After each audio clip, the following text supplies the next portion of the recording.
বিদেশ মন্ত্রক সূত্রের খবর, মরিশাসে প্রধানমন্ত্রী মোদি 20টির বেশি প্রকল্পের উদ্বোধন করবেন। 12ই মার্চ মরিশাসের জাতীয় দিবস উদযাপন হবে। সেই অনুষ্ঠানে প্রধান অতিথি হিসেবে যোগ দেবেন নরেন্দ্র মোদি।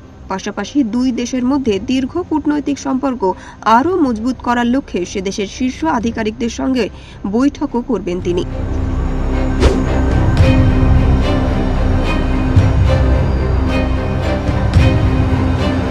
দ্বীপরাষ্ট্রের বিমানবন্দরে পৌঁছে এক্স হ্যান্ডেলে ভারতের প্রধানমন্ত্রী লিখেছেন, বন্ধু তথা প্রধানমন্ত্রী নবীন চন্দ্র রাম গুলামের অভ্যর্থনায় আপ্লুত।